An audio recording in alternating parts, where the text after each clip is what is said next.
Ciertamente llegó un momento, meses de junio, julio, principio de agosto del año 63, en que ya la efervescencia política, la agitación y los rumores de un golpe, la reacción chocando con el presidente de la República y el presidente cada vez profundizando más su pensamiento. Hay que ver, y vamos a compartir en un momentito, las reflexiones sobre la guerra de la restauración del profesor Juan Bosch en el mes de agosto. Aquel discurso memorable allá en Capotillo, el 15 de agosto de ese año, el discurso memorable en Santiago en la mañana, en los actos oficiales, y el propio discurso en Santiago en hora de la tarde, cuando es inaugurado el Instituto Agronómico Superior de Santiago, el llamado ISA, Instituto Superior de Agricultura de Santiago. 3 discursos pronunciados 15 y 16, y cómo marca la tónica en esa dirección. Sin embargo, hubo un momento en que a Juan Bosch se le entrega un informe que en La Voz del Trópico se había dicho que en Higüey, en la comunidad de Anamuyita, el 14 de junio estaba acumulando armas, estaban haciendo práctica de tiro, es decir, estaban llevando a Juan Bosch a una situación de desesperación. Don Iván, que estaba militando en el 14 de junio en ese momento, y estaba exactamente en el este, ¿hasta dónde era cierto, don Iván, que en aquellos momentos tenían un campo de entrenamiento, estaban acumulando armas, estaban haciendo práctica de tiro, táctica de guerra de guerrilla y todo esto? Porque meses después vino lo de la guerrilla de Manolo y usted ahí se incorporó en la del Frente del Este. Era verdad lo que se había dicho por la Voz del Trópico, de que en el este, en Anamuyita, estaban entrenando la gente, los jóvenes del 14 de junio. Mire, el 14 de junio siempre pregonó la política de alcanzar el poder mediante la revolución.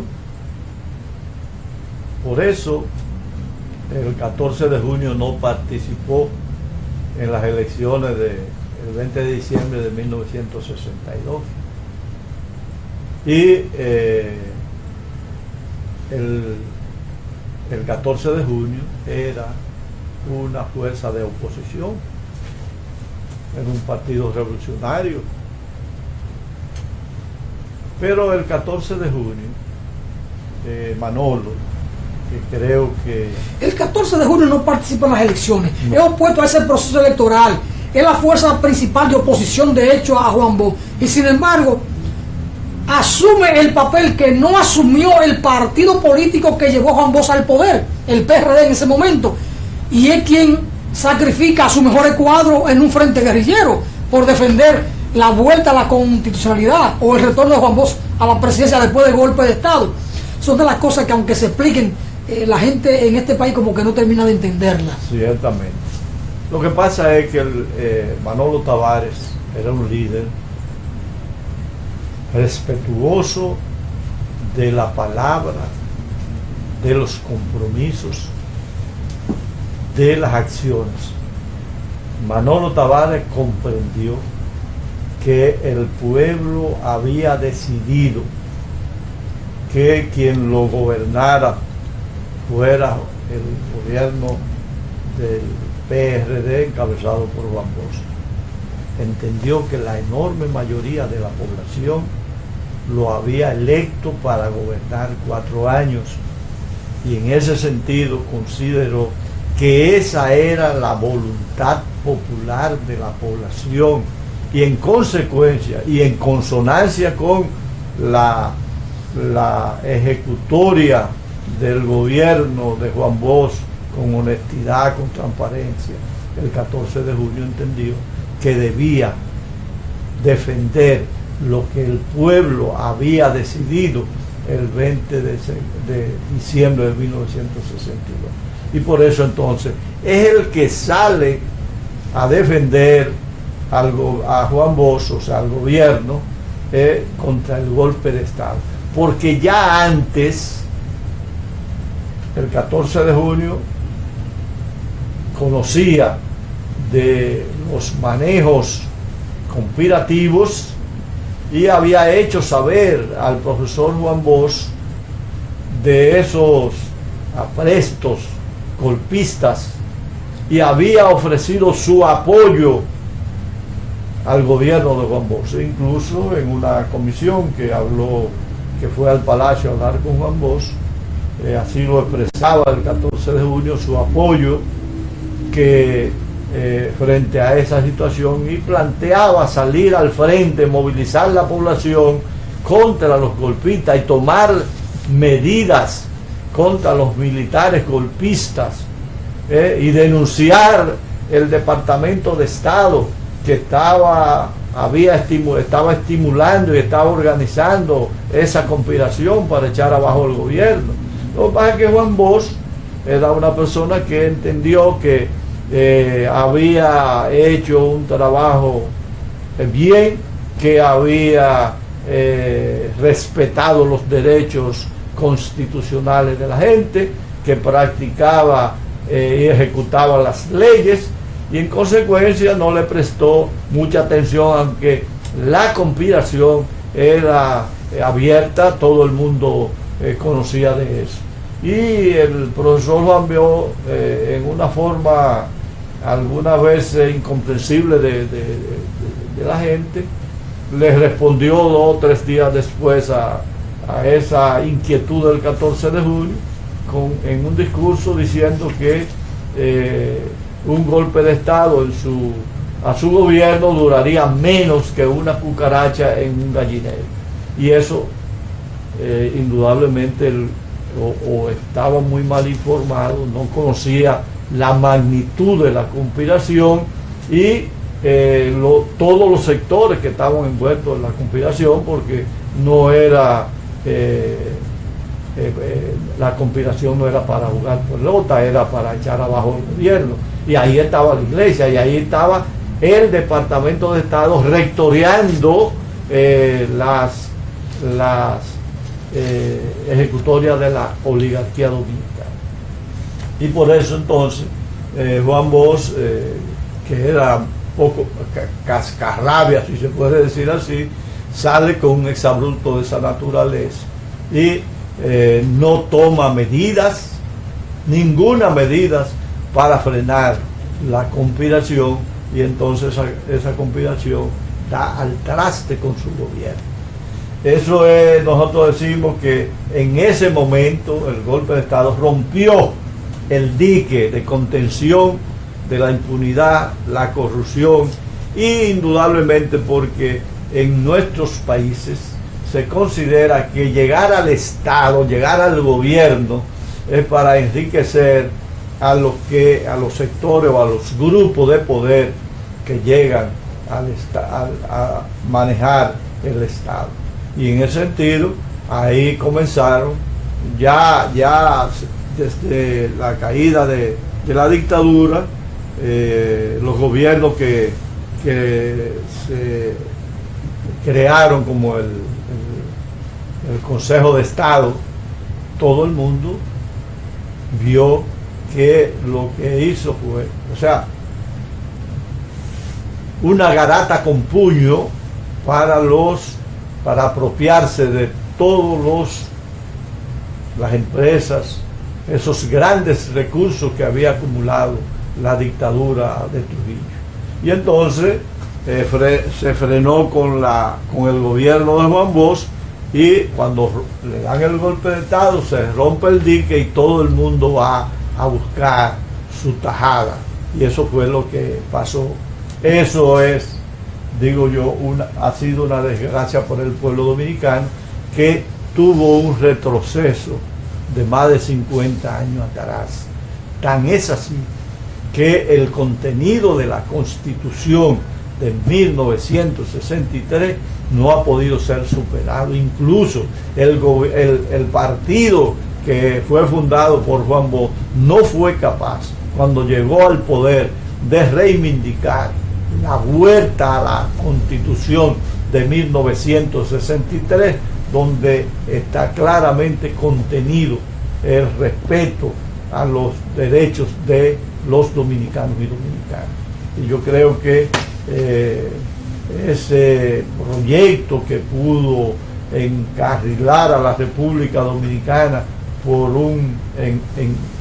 para un proceso de recuperación definitiva en todos los sentidos, de desarrollar un país ampliamente para que los dominicanos y las dominicanas alcanzaran determinado nivel, indudablemente fue tronchado con ese golpe de Estado.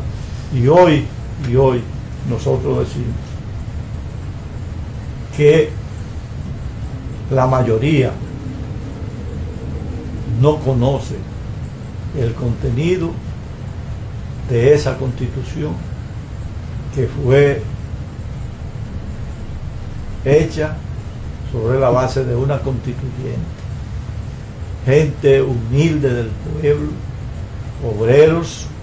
Por ejemplo, el delegado a la constituyente de mi pueblo era un obrero del Central Romana, y fueron capaces de lograr una constitución donde estuvieran plasmados los derechos de los diferentes sectores que componen la sociedad dominicana.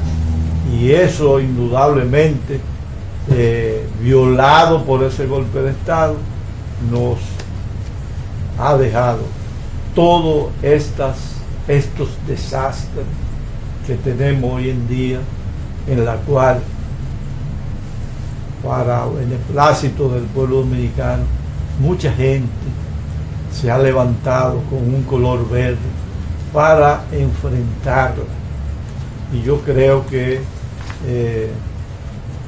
vale la pena que nosotros, a 50 y tantos años de ese acontecimiento, sepamos discernir de que esa era una política que beneficiaba al pueblo dominicano, y que indudablemente, como no permitía que las grandes corporaciones, que los monopolios, que esas 25 familias que se consideran los dueños del país, hicieran y deshicieran en nombre de los dominicanos y sumiendo a la población en la pobreza, yo creo que nosotros hoy debemos hacer conciencia de que debemos luchar para alcanzar un gobierno democrático que respete los derechos de la población y que sepulte lo que tiene que ver con la impunidad,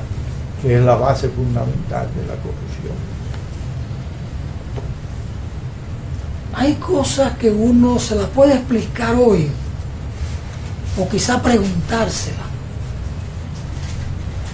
¿Es que acaso en la naturaleza del ser humano, o del caribeño, o particularmente del dominicano, está consignado en nuestra génesis, o en nuestra psique, o en nuestros genes, la contradicción y el no entendernos, o el quererlo todo y no pactar nada, el querer tomar el cielo por asalto y no entender que social y políticamente también es posible avanzar paso a paso? Porque con los discursos de campaña de Don Juan en el año 62, aquellos discursos de octubre, aquel discurso memorable del 27 de octubre, o el del 27 de noviembre, o el del 15 de diciembre, donde Juan Bosch marcó por dónde iría un gobierno encabezado por él, en lo moral, en lo ético, en la rendición de cuentas, en la visión nacional, en la construcción de la democracia. Y los grupos de izquierda, integrados por jóvenes, todos, no pudieron aquilatar aquel discurso. Pero bien, pudieron entender que se trataba de un discurso de campaña, pero no teníamos toda la experiencia de campañas políticas, ni teníamos la experiencia vivida de incumplimiento de promesa de campaña, pero aún así podía entenderse aquello. Pero una vez llega al poder Juan Bosch, que se juramenta como presidente de la República en febrero del 63, que pronuncia aquel discurso memorable donde destaca la necesidad de reivindicar el interés nacional y de no reconocer aquellos contratos lesivos, onerosos del Consejo de Estado con intereses transnacionales, y que él los revisaría. Y aún así no se puede pactar con Juan Bosch. ¿O es que acaso la personalidad de don Juan era tan difícil que no hacía posible un encuentro de ideas y de acciones de manera conjunta en aras de la patria? Pero todavía más. Por ejemplo, en un momento, cuando Juan Bosch rinde cuenta en un informe más que el país al exterior, Juan Bosch dice: se sabe, porque ya se conoce nuestro proyecto constitucional, que nosotros vamos a establecer la degradación cívica en acto público y solemne para todo el que en este país le coja un centavo al pueblo. Todavía no se conoce aquí lo que eso significa, pero ese es el paredón moral. Eso es gravísimo. Eso lo dice Juan Bosch siendo presidente, y aún así los sectores de la izquierda, ya en ese momento dividida, como había surgido, por un lado el MPD, por otro el 14 de junio, por otro lado el Partido Socialista Popular, que luego se transforma y se convierte en Partido Comunista Dominicano, y luego se dan todas las divisiones y subdivisiones. Eso hay que verlo. Pero ya luego, en el mes de agosto, 15 de agosto, Juan Bosch dice: la guerra restauradora es el acontecimiento histórico más importante de la República Dominicana, y es el más importante porque en él tomó parte directa, activa y principal el propio pueblo dominicano. No fue una guerra hecha por caudillos, fue una guerra hecha por el pueblo. Es una concepción de pueblo, de ver la política y el proceso necesario de transformación desde la raíz misma del pueblo. Entonces, está definiendo una concepción.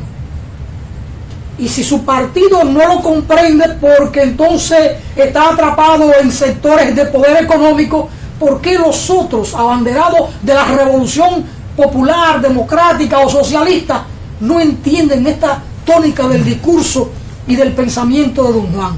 Y vuelvo e insisto, ¿o es que acaso la personalidad de don Juan era tan difícil que no posibilitaba ese encuentro para la acción política de soberanía nacional? Luego Juan Bosch dice, esto es el 15 de agosto lo que acabo de comentar, y dice: así como la responsabilidad mayor de la guerra estuvo en el pueblo, la responsabilidad mayor del fracaso del régimen político que produjo la restauración está también en el pueblo, porque una democracia no se sostiene si no hay un pueblo que la practique y la defienda. No puede surgir un tirano donde hay un pueblo dispuesto a defender la libertad. Esto lo está diciendo allí en Capotillo, el 15 de agosto del 63. Juan Bosch dice ahí mismo: ellos, los restauradores, conquistaron la libertad nacional para todos los dominicanos, y nosotros tenemos que darle a esa libertad nacional la sustancia necesaria para que nuestro pueblo pueda sentarse en primera fila entre los pueblos libres de América y pueda sentarse con justificado orgullo. Esa sustancia es la justicia social.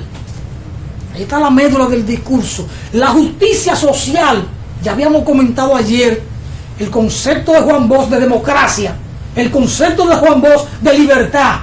Por eso dice que no puede surgir un tirano donde haya un pueblo dispuesto a defender la libertad, un concepto muy arraigado en el pensamiento político de Juan Bosch. Eso es el 15, en Capotillo, en Loma de Cabrera. Pero el 16 de agosto en Santiago, en los actos oficiales, Juan Bosch dice, porque va profundizando en estas ideas, toda guerra por la libertad tiene en su seno el germen de una revolución. Desde 1808 hasta ahora, la República ha venido debatiéndose entre avances de una revolución, a veces oculta y a veces expresada, y los triunfos de una reacción siempre prepotente que no quiso abandonar el castillo de su poder, ni con Sánchez Ramírez, ni con Santana, ni con Ulises Heró, ni con Trujillo. Al cabo de más de un siglo, nos encontramos hoy con la democracia en las manos, con un instrumento en el cual podemos edificar la patria justa y hacer la revolución necesaria. La política justa es como la guerra justa y requiere, como esta, la unidad de los líderes y la unidad del pueblo. Juan Bosch está dando señales de una transformación social, política. Está convocando al pueblo a una revolución que ha surgido de manera pacífica a través de las urnas, pero que hay que profundizarla con la unidad del pueblo. Y ya que su instrumento político, el Partido Revolucionario Dominicano, se negaba a acompañarlo en esas transformaciones, entonces, ¿quiénes debían acompañarlo? Los que desde una posición marxista, o progresista, o democrática, o nacionalista, tenían estos mismos postulados. Entonces yo pregunto, don Iván, y pregunto esto porque de lo que se trata esta conversación es de eso, de una conversación, de exponer las ideas, no de una entrevista. Porque yo estamos compartiendo ideas, conceptos sobre el golpe de Estado, ahí las ideas de don Juan y el por qué no se pudo sostener el gobierno de don Juan y por qué los sectores de izquierda en tres troncos fundamentales, MPD, 14 de junio, Partido Socialista Popular, no fueron el estandarte, el soporte de ese gobierno democrático, popular, honesto, ético, con esa vocación de patria e incluso con una visión antiimperialista, porque asumir la soberanía como Juan Bosch la asumió implicaba, en cierto modo, como lo vio Duarte, una posición antiimperialista. Ahí, don Iván, le dejo la palabra o la piña bien caliente. No, mira, yo pienso que Juan Bosch cometió varios errores. Lo primero es no tener una visión objetiva de la capacidad política de la población dominicana en ese momento. Después de 31 años, un pueblo aterrorizado por una dictadura sale de ella, pero no tiene una formación política que le permita defender todo eso que estaba contenido en la Constitución. Y entonces Juan Bosch comenzó, y hay que decirlo, comenzó a tratar de concientizar a la población, y por eso institucionalizó un programa de radio donde abordaba temas, muchos de los cuales la población, una parte de la población, fundamentalmente a la que la más numerosa, que era la clase obrera y los campesinos, que en aquellos tiempos, con limitados medios de comunicación que llegaran a esos sectores, solamente una parte de la población podía captar el mensaje que le transmitía Juan Bosch. Y eso yo creo que él no tomó en cuenta el nivel de la mayoría de la población en ese momento. La visión atrasada, y hay que decirlo. Miren, señores, en un país que acabamos de salir de una dictadura, donde hay una campaña anticomunista, bueno, la dictadura de Trujillo se vanagloriaba de ser el campeón del anticomunismo.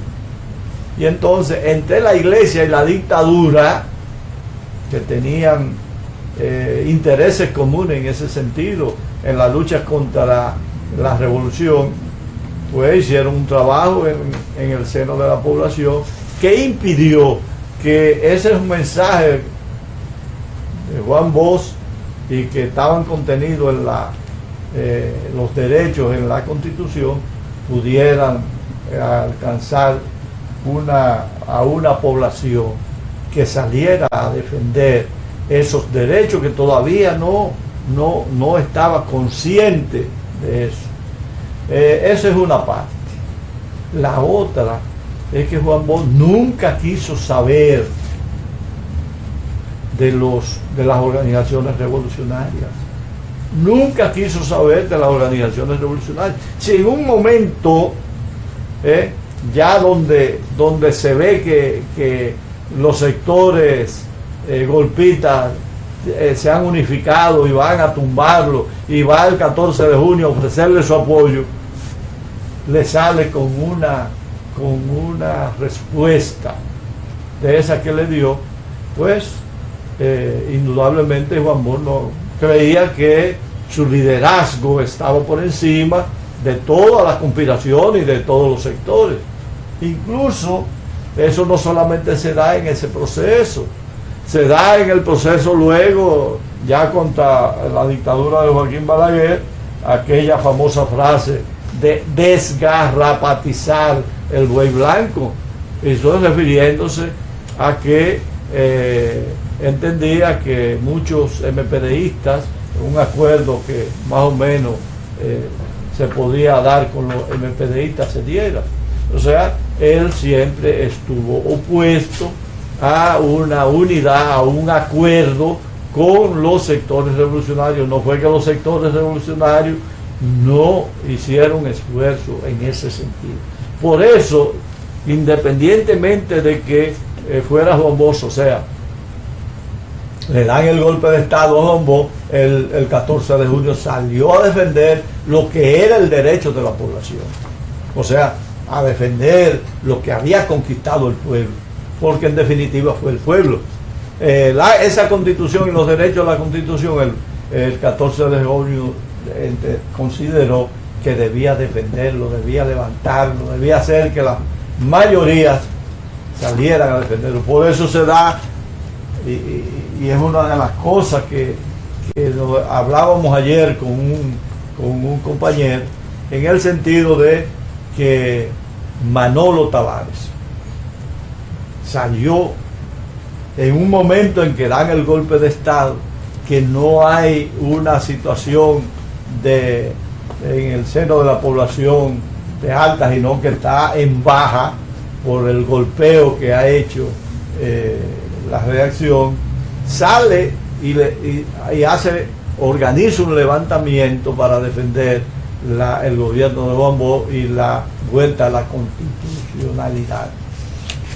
Y que 2 años después, aquí en el país, se da una situación de auge que da como consecuencia la guerra de abril.